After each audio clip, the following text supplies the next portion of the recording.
Merauke, ujung timur Indonesia, 5.245 km dari ujung barat Indonesia.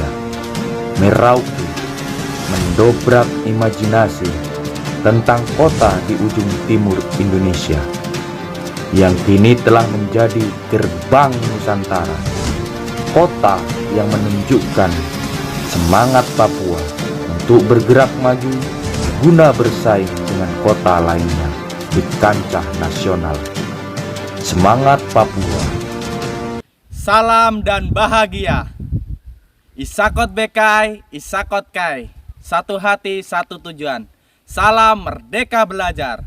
Perkenalkan, nama saya Khairul Anam, guru pendidikan jasmani, olahraga dan kesehatan di SMA Negeri Plus 1 Atap 1 Merauke, tepatnya di Kampung Wasur, Jalan Trans Papua, kilometer 21, Kabupaten Merauke, Provinsi Papua Selatan.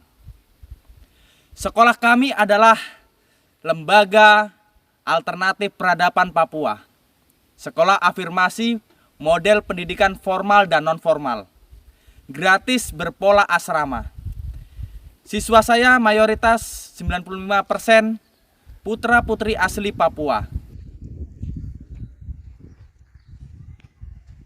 Peserta didik kami adalah peserta didik dari berbagai kampung di pedalaman yang dari segi ekonomi, keluarga yang kurang mampu. Bahkan banyak dari siswa yang putus sekolah. Banyak sekali kendala dan tantangan yang dihadapi di sekolah saya. Mulai dari sarana dan prasarana, kemudian sampai dengan kekerasan perundungan.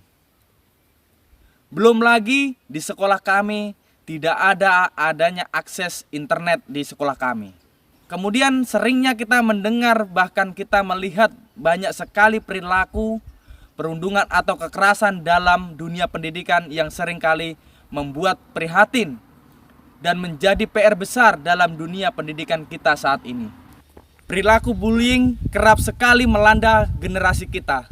Tanpa disadari, bullying sering terjadi di lingkungan sekolah, baik secara verbal maupun nonverbal, fisik, cyberbullying, bahkan kekerasan seksual. Tentu ini menjadi masalah besar yang harus diselesaikan oleh seluruh warga sekolah, baik kepala sekolah, guru, orang tua, pemangku kepentingan, dan pemerhati pendidikan. Kemudian masalah yang kedua, kerap terjadi masalah terkait dengan rendahnya literasi dan numerasi para peserta didik kita. Bahkan di sekolah saya masih ada beberapa murid yang belum lancar membaca, menulis, dan berhitung. Ini juga perlu perhatian khusus untuk meningkatkan literasi dan numerasi calistung, baca, tulis, dan hitung. Pada kesempatan yang baik ini saya ingin berbagi inovasi dalam pembelajaran untuk mengatasi masalah dan tantangan ini. Oleh sebab itu, saya berinovasi melalui pembelajaran berdiferensiasi dengan pembelajaran yang bermakna, yang dapat mengantarkan kebahagiaan dan keselamatan murid. Memberikan rasa aman dan nyaman di sekolah adalah tugas seluruh warga sekolah.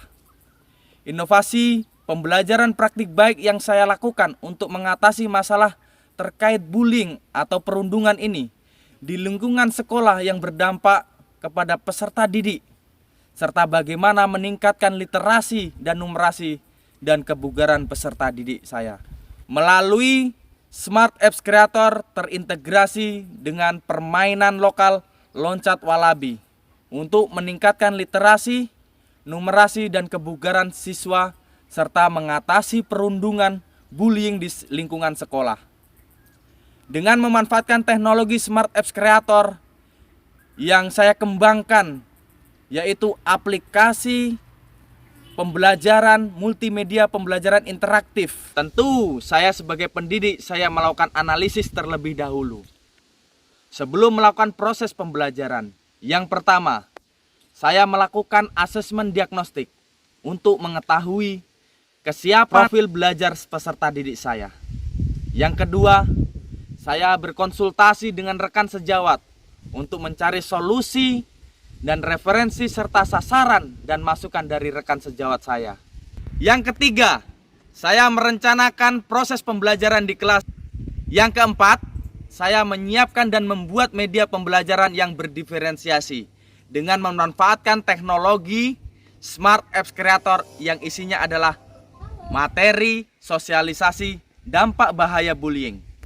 Kemudian tujuan pembelajaran, materi pembelajaran PJOK, video pembelajaran, game edukasi yang terintegrasi dengan permainan lokal loncat walabi. Yang kelima, melakukan proses pembelajaran di kelas dan di luar kelas yang menyenangkan.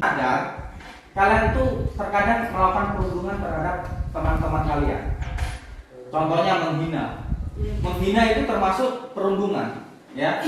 Nah, itu berbahaya. Kita akan membahas tentang berteman serta bahaya bullying.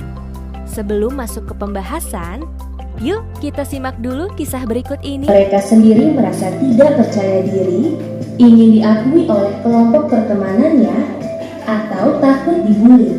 Tentunya, alasan-alasan ini tidak membuat bullying jadi dapat diterima. Kita harus mencari cara-cara yang lebih positif.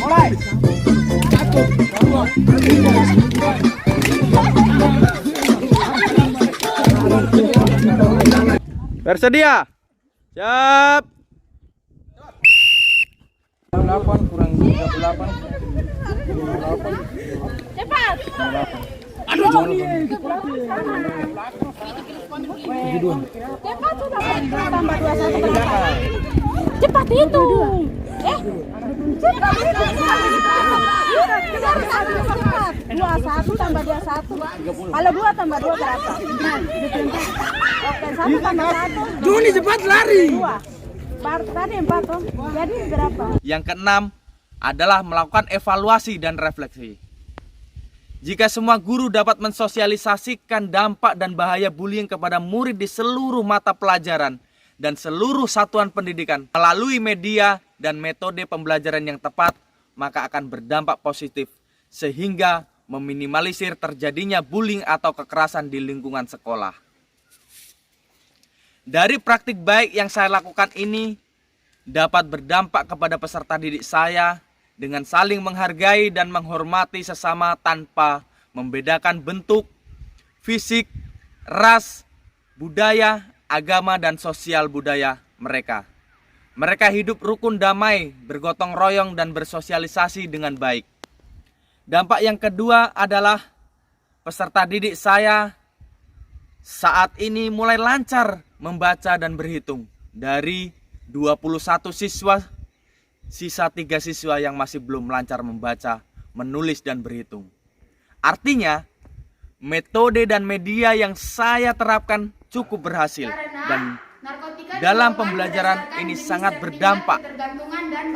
Oleh sebab itu, saya sebagai pendidik ingin terus mengembangkan secara berkelanjutan metode dan media pembelajaran dengan memanfaatkan teknologi serta terus secara intens mensosialisasikan dampak dan bahaya perundungan, baik di sekolah saya sendiri maupun di sekolah lain.